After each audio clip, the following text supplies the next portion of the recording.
Application of integration के इस video में इंटीग्रल्स में आपको हम एनसीईआरटी के जो बचे हुए क्वेश्चंस हैं जिसको हमने फर्स्ट वीडियो में डाल रखा है, जो बचे हुए क्वेश्चन हैं एक दो इम्पॉर्टेंट हैं उनका डिस्कस कर लेते हैं और एक आध क्वेश्चन जो बोर्ड में आए हैं इम्पॉर्टेंट हैं और किताबों के अकॉर्डिंग उनको भी सीखते हैं। और एक बात और, हम आपको एक कर्व की बारे में बता रहे हैं। अभी आप बाउंडेड एरिया आप जो सीख रहे हो एक कर्व से ही घिरा हुई आकृति को सीख रहे हो। इसके बाद जो वीडियोस हमारे आएंगे उसमें आपको एरिया फाइंड करना है बिटवीन टू कर्व, तो उसके हम अलग से क्वेश्चन आपको डालेंगे और आपको उस बात को बताएंगे किस प्रकार निकाला जाता है। हालांकि आज हम एक ही कर्व से अभी क्वेश्चंस को सीखेंगे और इस वीडियो में हम एक कर्व से रिलेटेड लगभग इम्पॉर्टेंट सवालों को ख़त्म ही कर देंगे, क्योंकि 2-3 सवालें और हैं जो इम्पोर्टेंट हैं वन कर्व में। एक कर्व में बाउंडेड एरिया जो फाइंड किया जाता है और एक दो क्वेश्चन जो इम्पोर्टेंट थे उसको हमने करा रखा है। आप जाके देखिएगा, बोर्ड के लिए इम्पोर्टेंट क्वेश्चन है। आज देखिए हम कुछ क्वेश्चन का जिक्र करते हैं जो इम्पोर्टेंट है यूपी बोर्ड के लिए और क्या मेथड से इनको निकाला जाएगा, इस बात को आज हम सीखेंगे। देखिए इम्पोर्टेंट क्वेश्चन जो हैं एनसीईआरटी के भी और प्लस जो एनसीईआरटी के भी अकॉर्डिंग इम्पोर्टेंट है वो तो ठीक ही हैं, प्लस जो और बुकों के अकॉर्डिंग भी हैं उनको भी हम अलग तरीके से सीखेंगे। देखो एक क्वेश्चन है उसको देखिए, वो क्वेश्चन बोर्ड में इतनी बार आया है, हम आपको बता रहे हैं कम से कम 1-2 बार यूज किया गया है और उस क्वेश्चन को हम आपको दिखाते हैं। जिस क्वेश्चन की चर्चा हम करने चल रहे हैं ये क्वेश्चन बोर्ड में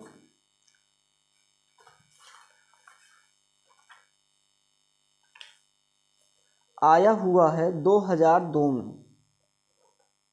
ये क्वेश्चन 2002 में यूपी बोर्ड में आया हुआ है और ये क्वेश्चन की खासियत क्या है चला देखते हैं।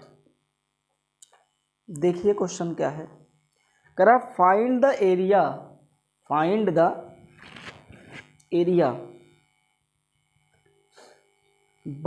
Reason bounded by the parabola y equal to x square and line x is equal to y equal to mod x।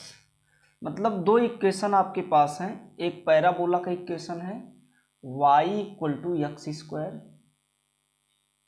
एक इक्वेशन है और एक इक्वेशन है लाइन का, ये है पैराबोला इक्वेशन ऑफ पैराबोला, और एक इक्वेशन है y equal to mod x।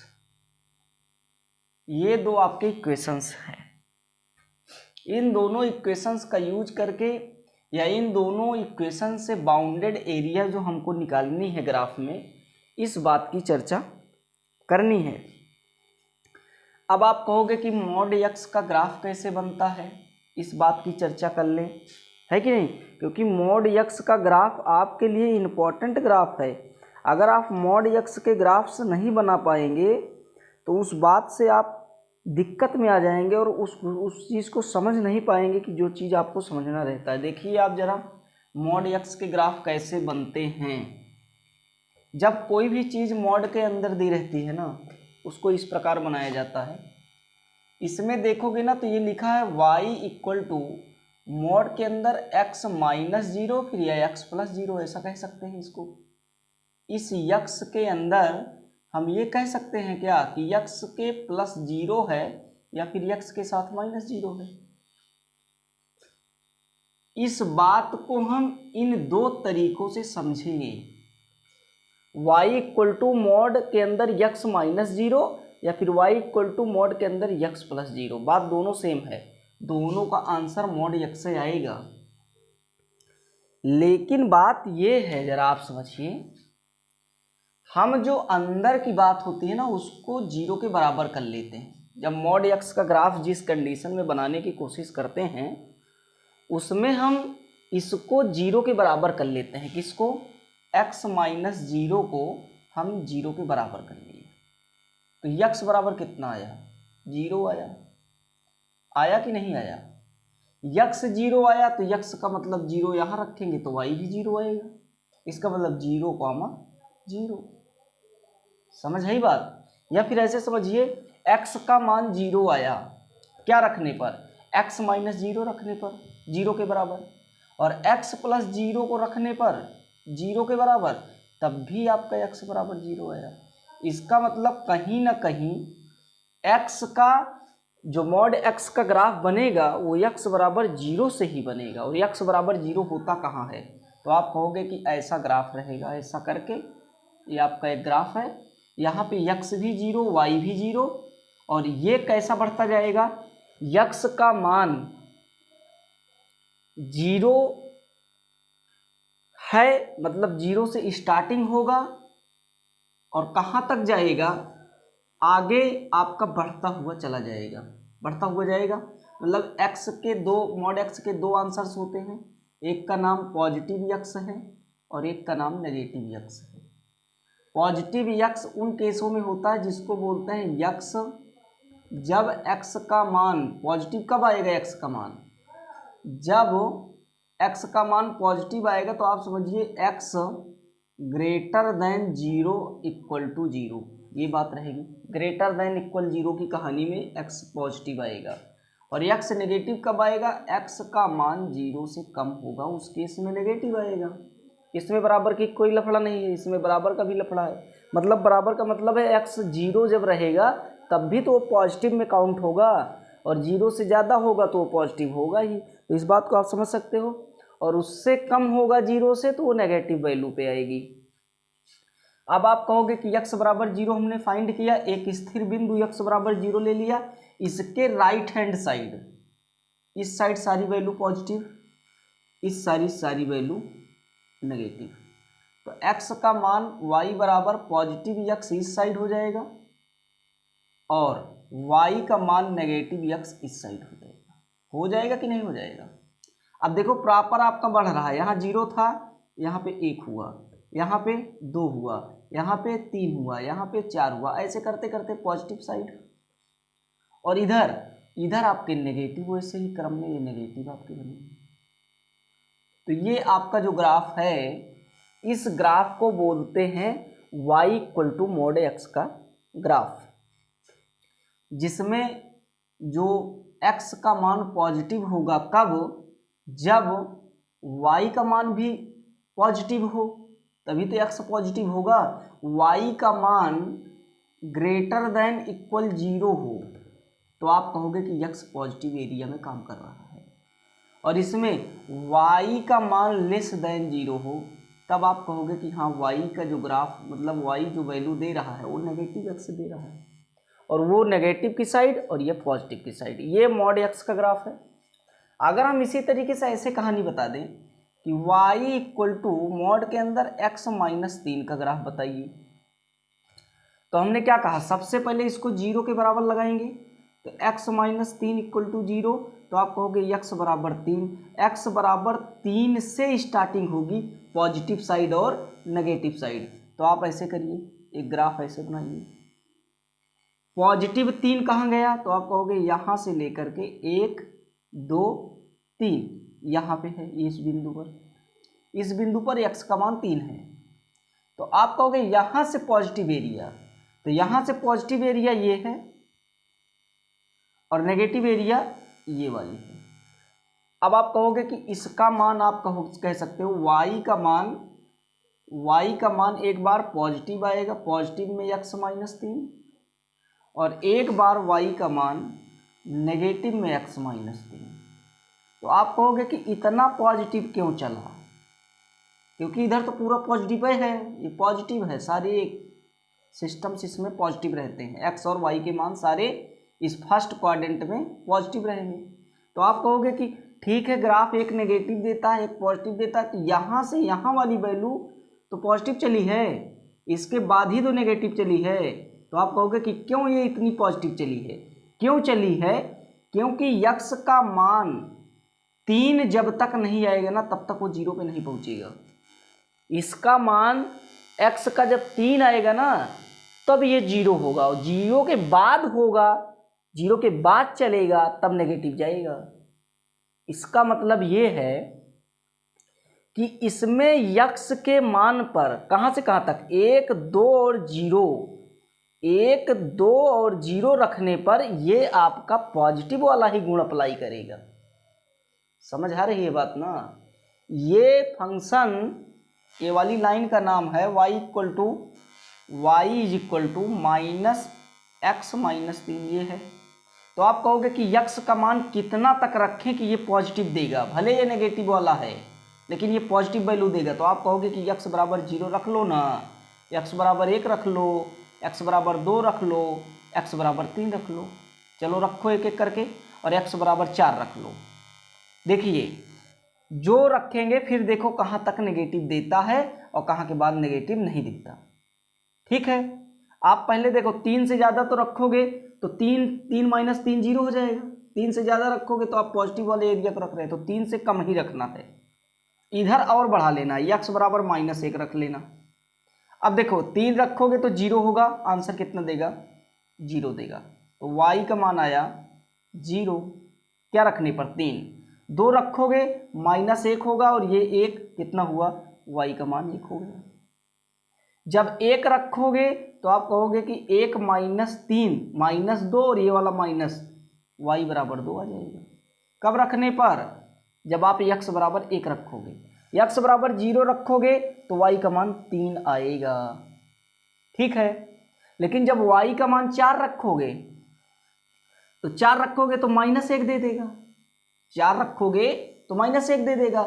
मतलब यहां से लेकर के यहां तक की सारी वैल्यू पर वो मान जो आपका पॉजिटिव हो रहा है वो है। मतलब यहां से लेकर के यहां तक के सारे मान पॉजिटिव होंगे इस वाले में। और अगर आप 0 से कम रखना चालू किए, -1 रखो, -2 रखो, -4 रखो, वो आपका नेगेटिव देगा। तो ग्राफ आपका यहां से देखोगे तो ये नेगेटिव की साइड दर्शाया जा रहा है। अब ये नेगेटिव की साइड चलना चालू कर दिया।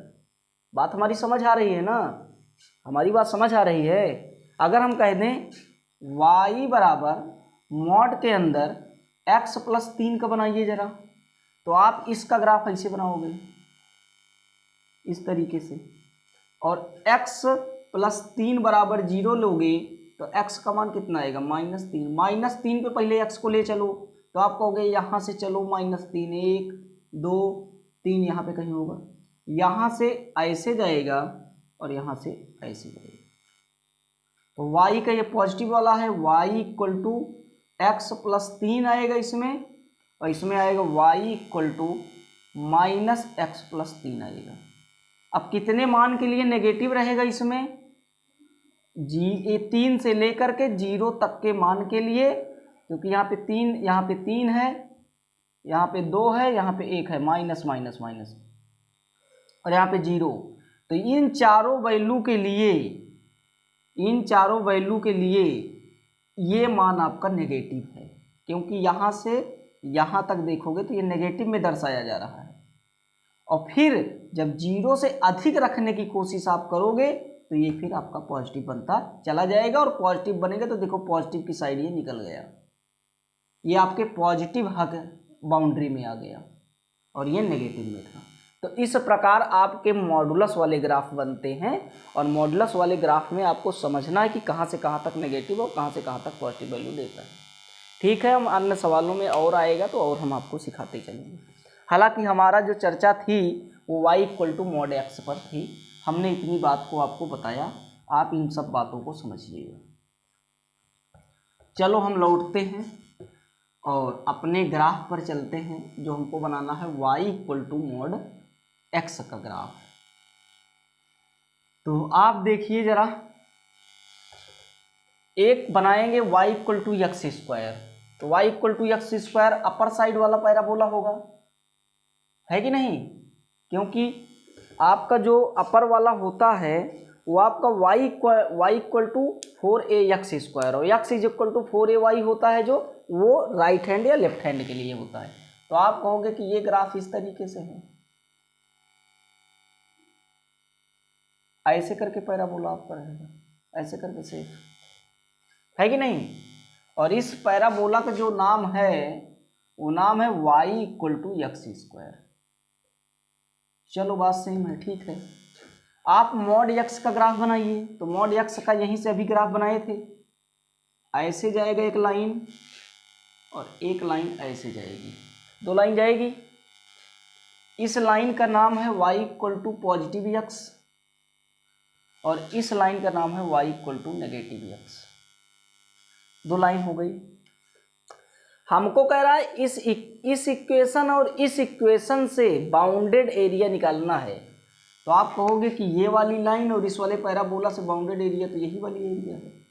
कौन सी एरिया? जिस एरिया में हम टिक लगा रहे हैं, ये एरिया है, ये पहले में है और ये आपकी एरिया। इतनी एरिया को फाइंड करना है और किस तरीके से हम करें, इस बात की चर्चा करेंगे। अब आप कहोगे कि इतने एरिया को किस तरीके से निकाला जाए, तो हम एक बात समझेंगे, इसको कई तरीके से निकाल सकते हैं। आप देखिएगा, हम इसको कम से कम 3 मेथड से निकाल के आपको दिखाएंगे कि इतनी जो बची हुई एरिया हैं इनको किस प्रकार निकाला जाता है। आप देखिएगा जरा, हम कर रहे हैं क्वेश्चन को। हम इसमें सबसे पहले क्या काम करेंगे, सबसे पहले आप देखोगे तो जो ये y इक्वल टू x² है, ये आपका इक्वेशन नंबर फर्स्ट है, और y equal to mod x जो है वो इक्वेशन नंबर सेकंड है। इक्वेशन फर्स्ट एंड सेकंड को सॉल्व करोगे तो ये पता चलेगा, ये जो पैराबोला है और ये जो लाइन है इसके कटान बिंदु पता चलेंगे, है कि नहीं, इंटरसेक्टिंग पॉइंट। तो इनको दोनों को यूज करके हल करिए आप। तो हल करोगे तो आप कहोगे कि ठीक है हम हल कर दे रहे हैं। तो आप हल करो, देखो x का मान 0 रखोगे y 0 आएगा। चलो बात ठीक है, यहाँ पे है। अगर हम इसका मान पॉजिटिव लेंगे, क्योंकि ये वाला कटान बिंदु प्राप्त करना, तो एक बार पॉजिटिव ले लो, एक बार नेगेटिव ले लो।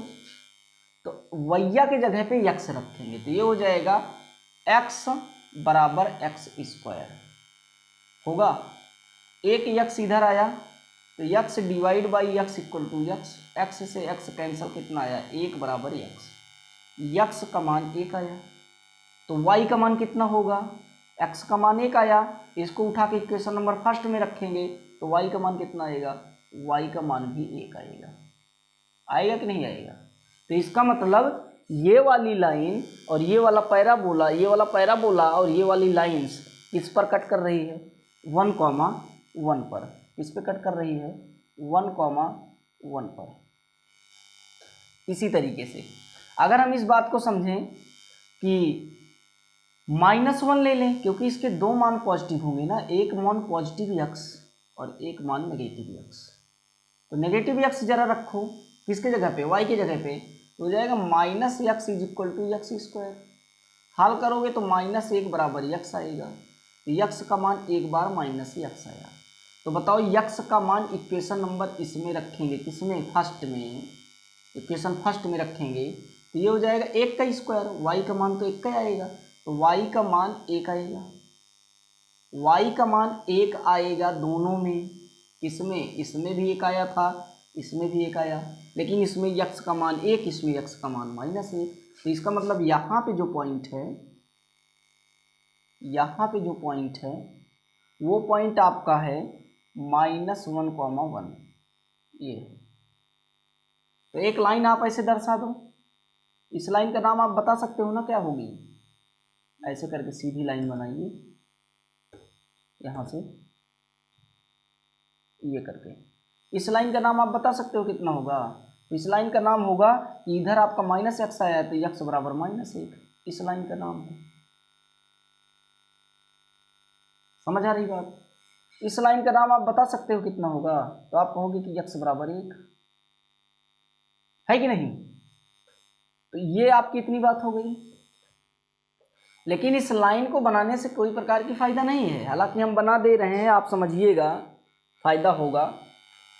एक बात और, इस पॉइंट से इस पॉइंट को मिला दें, ऐसा करके मिला सकते हैं। उससे ज़्यादा इसमें कुछ करने की ज़रूरत नहीं है, इतना ना करें। हम एक मेथड से ऐसा सॉल्व करेंगे, ज़्यादा खींचातानी ना करें इसको, एक साफ साफ मेथड द्वारा समझने की प्रयास करें। इस लाइन वाइन को ना लगाएं। वैसे लगाना चाहें तो बहुत तरीके लगा सकते हैं, लेकिन इन सब लाइन वाइन का हम यूज लेस नहीं करेंगे। यहाँ पे 1,1 है और यहाँ पे आपका ये लाइन नहीं है, ये आपकी पैराबोला लाइन है, स्ट्रेट लाइन। ऐसा आपको इस बाउंडेड एरिया को निकालना जिसने को हमको ग्राफ हमने बनाया है, जितने को हमने कर दिया है ब्लैक। इतनी बातों को किस प्रकार निकालें आप जरा हमको समझाइए, किस तरीके से इस बात को निकालें। देखो समझेंगे हम थोड़ा, हम क्या कहना चाहते हैं।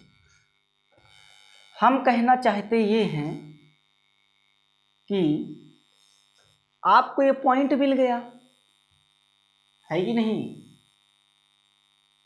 पॉइंट मिल गया। हमको अगर इतने बात को समझ लें, क्योंकि जितना एरिया इधर काटेगा उतना इधर काटेगा, तो हम 2 से गुणा करा देंगे। इतना एरिया गुणे इतना एरिया, 2 से गुणा करा देंगे। तो एक ही साइड की बात को समझिए, इस साइड को छोड़ दें, क्योंकि 2 से गुणा करा देंगे। आइए इधर समझिए आप। हम कह रहे हैं कि इतने एरिया को निकालना है। कितने एरिया को? इस वाले एरिया को, जो कलर है, इस वाले एरिया को निकालना है। इस एरिया को कैसे निकाल सकते हैं पता है? जब आप इतने एरिया को पहले पता करो। कितने एरिया को? पूरे एरिया को। इसका नाम ए ले लें, इसका नाम बी ले लें, इसका नाम सी ले लें। ए बी सी पूरे ग्राफ को पता करो आप। और एक कितनी पता करो? यहां से ऐसे ये वाले एरिया को पता करो जिस पर हम चला रहे हैं, मतलब ये वाला है। ये वाली एरिया को पता करो, एक बार पूरे एरिया को पता करो, और पूरे में ये वाली एरिया घटा दो, कितना मिलेगा? जिसको जो ब्लाइंड है, हमारे कलर है, वो आपका मिल जाएगा। इसका मतलब ये है कि आप क्या काम करिए, आप लगाइए 0 से कहाँ तक? 1 तक। 0 से 1 तक लगाइए आप। 0 से 1 तक लगाने के बाद आप कितने एरिया को निकाल लोगे? तो आप कहोगे सिर्फ इतने एरिया को आप निकालोगे, इस वाले एरिया, ये वाले एरिया को आप ढूंढ दोगे कि नहीं? क्योंकि ये कर्व से बना हुआ एरिया पता चल जाएगा। और एक बार ये पूरा क्षेत्रफल लगा देंगे तो ये आपका क्या बन जाएगा? क्योंकि एक ये है, एक ये है, तो आपका पूरा क्षेत्रफल माइनस इतना क्षेत्रफल तो निकल जाएगा ये ब्लाइंड वाला। तो आप देखिए जरा कैसे किए हमने। हम कर रहे हैं सबसे पहले कि हम कर रहे हैं कि पहले पूरे का एरिया निकालेंगे। कहां से कहां तक? एरिया ऑफ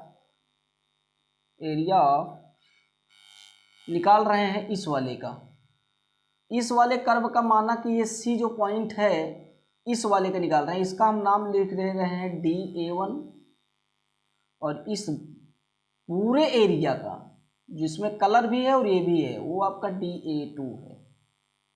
DA2 में कलर वाला भी है और ये वाला भी है, और DA1 में केवल विदाउट कलर वाला है। तो हमको कलर वाला नहीं है, तो कलर वाला कैसे निकलेगा? पूरे में इतना घटा दोगे, मतलब DA2 में DA1 घटा देंगे, तो आपको वो कलर वाला मिल जाएगा। तो आप यहाँ से ज़रा देखिएगा, एरिया आप पहले निकालेंगे DA1 निकालेंगे। देखिएगा इंटीग्रेशन कहाँ से कहाँ तक लगेगा, तो आप कहोगे 0 से 1 तक। ये किसके ग्राफ द्वारा निकलेगा? तो आप कहोगे पैराबोला से। इसमें एक स्ट्रिप लगाओगे ऐसे करके, स्ट्रिप की चौड़ाई dx ले लोगे और आपका जो लंबाई है वो y है। हल करोगे तो dA इक्वल टू आएगा कहाँ से कहाँ तक, 0 से 1 तक।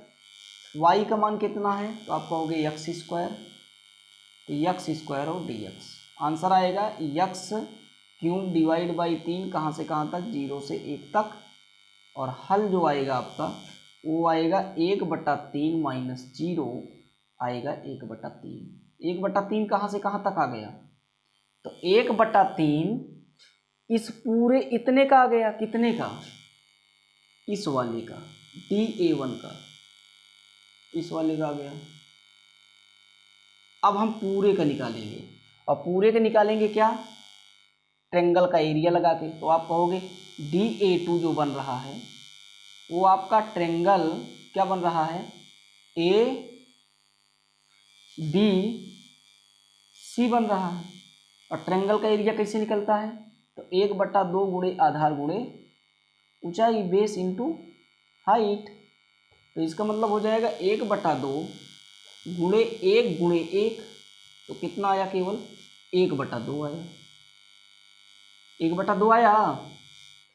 इसका मतलब ये है 3/2 में 3/2 आपका ये वाला है, और टोटल कितना है 1/2।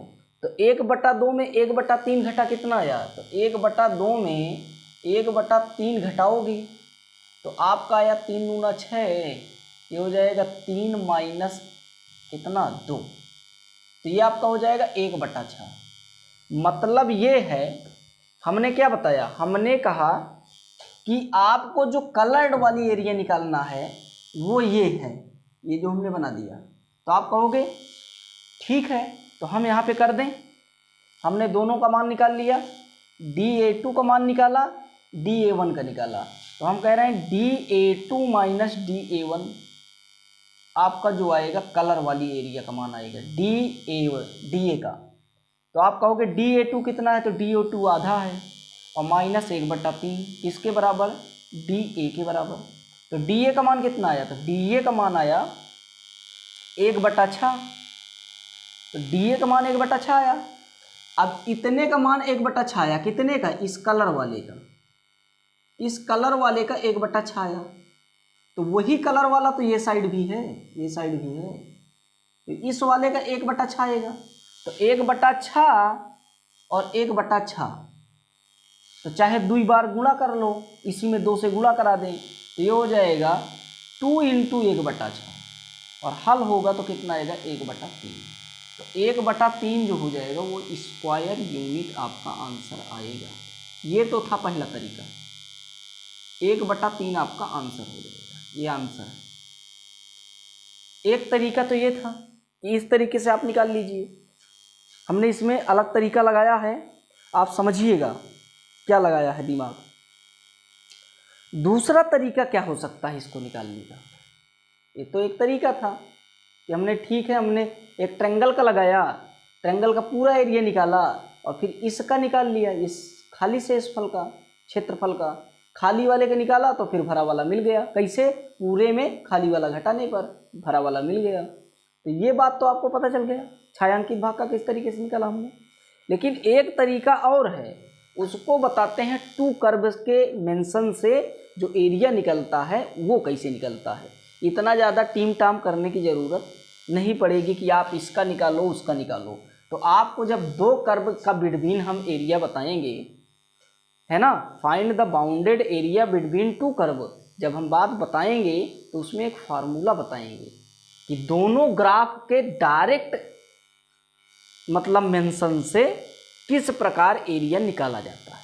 इस बात को अगर हम समझ लें तो इस बात को बड़े आसानी से समझ सकते हैं। चलो थोड़ा समझते हैं, इसका दूसरा तरीका मिल जाए, है कि नहीं। समझने में क्या जाता है, देखो समझते हैं, समझने में हो सकता है आपको कोई दूसरा निष्कर्ष मिल जाए, तो इसको एक इसी तरीके से निकाल सकते हैं। एक हम तरीका आपको चल रहे हैं सिखाने, उस बात को समझिएगा, देखो क्या कहना चाहता है वो तरीका। इसको ऐसे रहने दीजिए आप, इसको हटा दें, इतनी बात को हटा दें। अब आपको दिखाते हैं किस तरीके से निकाला जाएगा। देखिए हम लेते हैं एक y = fx, f1x एक ग्राफ है। इसको इक्वेशन नंबर फर्स्ट मानते हैं। और एक ग्राफ है y इक्वल टू f2x, इसको इक्वेशन नंबर सेकंड मानते हैं। इन दोनों ग्राफ का जो आपका मैटर बन रहा है उस बात को समझेंगे कि इन दोनों के बिटवीन कैसे एरिया निकाला जाता है। ये आपका है one curve, curve number 1, curve है 1, और ये है कर्व 2। इनके बिटवीन क्या करना है, curve 1 to curve second find करना है। Find the area between curve 1 and curve 2। Find the area between curve first and curve second. तो आप कहोगे कर्व फर्स्ट और कर्व सेकंड के बीच की एरिया कैसे निकालें, या फिर आपका कभी curve y equal to f x कोई कर्व है, y इक्वल टू f2 कोई कर्व है, किस तरीके से इनसे दोनों से बंधी हुई एरिया निकलती है। आओ ग्राफ द्वारा माध्यम से समझते हैं कि एक ग्राफ किस प्रकार है और दूसरा ग्राफ किस प्रकार है। तो हम एक आपको बता दें, ऐसे करके एक ग्राफ है, उसमें जो ये है y equal to f x, वो कर्व इस तरीके से है, ऐसे करके थोड़ा और झुका दें, ऐसे करके इसका नाम है y इक्वल टू f1x, ठीक है। और एक कर्व हमारा इस तरीके से है, ऐसा करके, और इस कर्व का नाम है y इक्वल टू f2x। समझ आ रही बात। अब आप कहोगे कि ठीक है, ये आपका पहला कर्व है, ये आपका दूसरा है, इससे दोनों से बाउंडेड एरिया मतलब ये वाली एरिया को पता करना है। इस एरिया में ब्लड कर रहे हैं, इस एरिया को पता करना है, इस पूरे एरिया को पता करना है। बताइए इस एरिया को कैसे निकालेंगे। तो इस एरिया को निकालने के लिए हम एक और आपको बता दे रहे हैं, इसमें ले रहे हैं x बराबर एक लाइन, x बराबर a, और एक लाइन ले रहे हैं x बराबर b। इन दोनों का यूज कर रहे हैं। ये दोनों बातें क्या है पता है, ये दोनों बातें हैं ये इक्वेशन फर्स्ट और इक्वेशन 2 से सॉल्व करके कटा हुआ पॉइंट। कटा हुआ पॉइंट ही तो बताएगा कि ये कौन सी लाइन होगी इस पर जो आएगी। तो कटा हुआ पॉइंट कैसे पता चलेगा, कर्व 1 एंड कर्व 2 को सॉल्व करने के बाद जब x बराबर a और x बराबर b न दिया रहे, तब हम curve first and curve second को सॉल्व करेंगे। उसके माध्यम से ये समझ लेंगे कि x बराबर a और x बराबर b को समझ लेंगे। ये बात तो चलो ठीक है।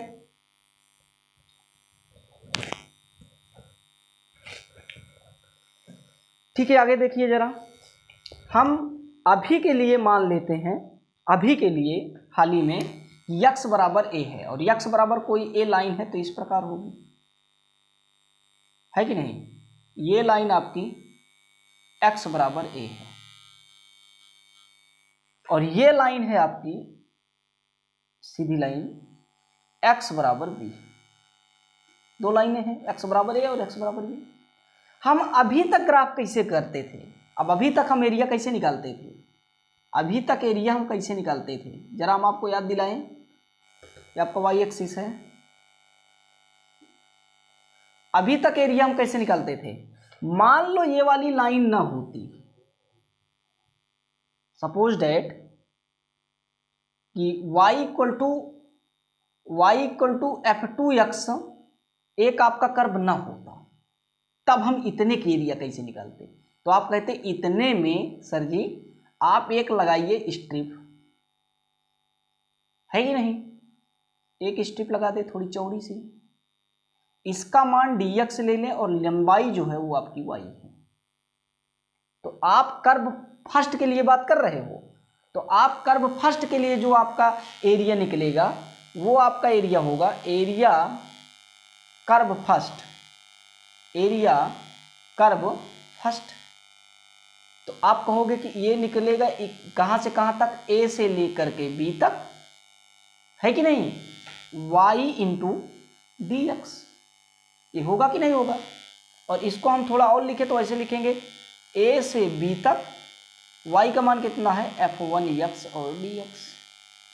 ये निकल गया कर्व 1 का एरिया, कर्व 1 का एरिया निकल गया। चलो ठीक है, लेकिन मान लो ये भी है, अब हम इसको हटा दें। ये पूरा एरिया निकला कहाँ से कहाँ तक, ये पूरा एरिया निकल गया, और पूरा एरिया निकल गया हम कुछ देर के लिए हटा देते हैं। अब आप देखिए, अब मानते हैं कुछ क्षण के लिए कि ये बात नहीं है, ठीक, ऊपर वाला ग्राफ नहीं है, मतलब ऊपर वाला कर्व नहीं है, f1x कोई कर्व नहीं है। आपको ग्राफ सिर्फ y = f2 दिया है, तो y = f2 एक ग्राफ है, तो आप तब भी तो इसका एरिया निकालोगे। अब ये एरिया कैसे निकलेगा, तो आप कहोगे इसमें भी एक स्ट्रिप लगाओगे, स्ट्रिप की चौड़ाई कितनी है, तो आप कहोगे dx है कि नहीं, इसकी भी चौड़ाई dx है, और लंबाई कितनी है y है। तो चलो दूसरे कर्व की बात आए, एरिया यहाँ पे निकाल दें, area of curve second, area of curve second. तो आप कहोगे इंटीग्रेशन कहाँ से कहाँ तक, तो वही बात a से b तक, और y इंटू कितना dx, और हल करोगे तो आएगा कहाँ से कहाँ तक, a से b तक, और y का मान कितना है, तो y का मान आप कहोगे f2 है, तो हो जाएगा f2x और dx। अब आप बताओ, एक एरिया, इसको भी ऐसे बना ले, एक एरिया जब निकाले थे तो पूरी निकाले थे, ये वाली एरिया बड़ी बड़ी हमने खिंचा रखा है, ये एरिया का नाम था मान लो D1, DA1 तो पूरी एरिया थी, और वो एरिया किसकी थी, कर्व फर्स्ट की, वो किसकी कर्व थी, कर्व फर्स्ट की एरिया, कर्व फर्स्ट की एरिया का नाम था DA1, जो क्या थी, पूरे कर्व की थी, मतलब पूरी एरिया को उसने बताया था, किसने, कर्व फर्स्ट ने। कर्व सेकंड क्या बता रहा है, तो आप कहोगे कर्व सेकंड इसके नीचे की बता रहा है, इसके नीचे की एरिया, मतलब हम ऐसे खिंचा दे रहे हैं, ये वाली एरिया, ये कर्व 2 की बात हो रही है। तो कर्व 2 वाली एरिया जो है वो सिर्फ इतनी एरिया है, यहां से लेकर के यहां तक, इसके ऊपर की नहीं, बस इतनी एरिया, तो उसका नाम हम ले रहे हैं DA2, है कि नहीं। DA2 किसकी एरिया है, तो आप कहोगे कि कर्व 2 की एरिया है। DA2 किसकी एरिया है, तो कर्व 2 की एरिया है। अगर कर्व 1 की एरिया कर्व 2 की एरिया में घटा दें तो कौन सी एरिया बन जाएगी, कर्व 1 टू बिटवीन कर्व 2, मतलब इस बीच वाली एरिया बन जाएगी, इतनी वाली एरिया, ये वाली एरिया जो हमको फाइंड करना है, ये वाली एरिया बनेगी, फिर ये बीच वाली, ये वाली एरिया बीच वाली कैसे बनेगी, पूरे मतलब DA1 में किसको घटा दें, DA2 को घटा दें, तो हमको क्या मिल जाएगी, ये वाली एरिया बिटवीन वाली, और बिटवीन का नाम मान लें DA। तो आप यहाँ पे देखिए DA की एरिया निकालना चाहते हैं, DA कौन सी है, तो आप कहोगे DA है छायांकित भाग का क्षेत्रफल, ये वाला, इसके दोनों के छायांकित भाग का क्षेत्रफल है। तो DA बराबर क्या हो जाएगा, DA1 माइनस DA2। DA1 क्या है, तो आप कहोगे DA1 ये है कि नहीं। DA1 कितना है, integration A to B f1x और dx, और दूसरा क्या है, तो आप कहोगे माइनस लगा के A से B f2x और कितना dx, ये किसके बराबर है, DA के बराबर है, ऐसा कहोगे। फिर आप कहोगे कि DA का मान जो आपका आया वो आपका दोनों में देखो सेम लिमिट है, तो आप A से B एक बार ले लो और ब्रैकेटवा के अंदर लिखो f1x माइनस f2x और पूरे पे कितना dx। तो एक बात ये समझ गए कि कभी भी ग्राफ में दो कर्व आपस में मेंशन हो, किसी ग्राफ में दो कर्व आपस में मेंशन हो और दोनों कर्व के बिटवीन की बात की जाए, तो पहले वाले कर्व में दूसरे वाले कर्व को घटा दिया जाता है। किस वाले कर्व में, जो ऊपर वाला कर्व है, ऊपर वाला कर्व आपका पहला है ना, ये वाला, ये वाले कर्व में कौन घटा दिया जाता है, तो आप कहोगे नीचे वाला कर्व।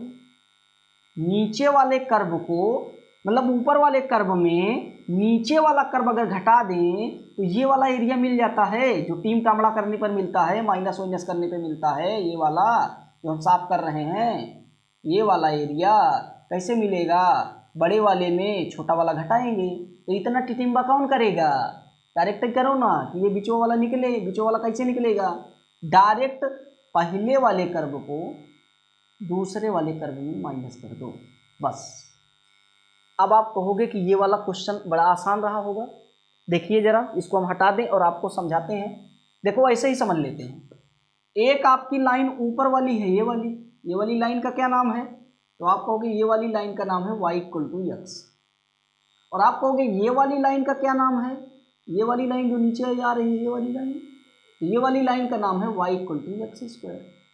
तो दोनों कर्व हैं, हम कहते ऊपर वाले में नीचे वाले को घटा दो, लिमिट वही लगा दो, आंसर आ जाएगा। तो आप कहोगे x में x² को घटा दें, x में x² को घटा दें, x में x² को घटा दें, है कि नहीं। और लिमिट कहाँ से कहाँ तक लगा दें, तो आप कहोगे 0 से 1 तक लगा दो, 0 से 1 तक dx, आपका आंसर आ गया। देखिए x का हो गया x²/2, इसका हो गया x³/3, और कहाँ से कहाँ तक, 0 से 1 तक। हल हो गया, 1 रखोगे 1/2 माइनस 1 रखोगे 1/3, तो अगला जब 0 रखोगे तो पूरी कहानी 0 हो जाएगी। और ये कितने टाइम्स होगा, तो ये 2 टाइम्स होगा, क्योंकि इतना ये है तो इतना ये है। अब आप इसको हल करोगे तो ये हो जाएगा 2 × 1/6 और आ गया 1/3, 1/3 आंसर आया था। अब देखो कितने आसानी से आ गया। वही बतिया को हम थोड़ा लेंथी में समझ रहे थे। अब एक बात में हमने बता दिया कि जो एक कर्व ऊपर वाला है और एक कर्व नीचे वाला है, ऊपर वाला कर्व नीचे वाले कर्व में घट जाएगा। कब, जब दो कर्व के बिटवीन की एरिया की बात होता। इसमें बिटवीन एरिया की बात हो रही है, और जितना भी एरिया इस साइड आएगा उतना एरिया इस साइड आएगा। इसका मतलब ये है कि जब कोई टू कर्व से किसी एरिया की चर्चा की जाएगी तो फर्स्ट वाले कर्व में सेकंड वाला कर्व घट जाएगा, और जो लिमिट है अपर और लोअर वो सेम रहेगी दोनों कर्व के लिए। इस बात को आप समझ गए, ठीक है। अगर इस बात को आप समझ गए तो आपको इससे रिलेटेड और क्वेश्चंस होगा, हमने डेरिवेटिव करा रखा है, आप इसको लिख लीजिएगा। ये है derivation two curve, area between two curve. ये जो ग्राफ है ये डेरिवेशन है किसका, एरिया बिटवीन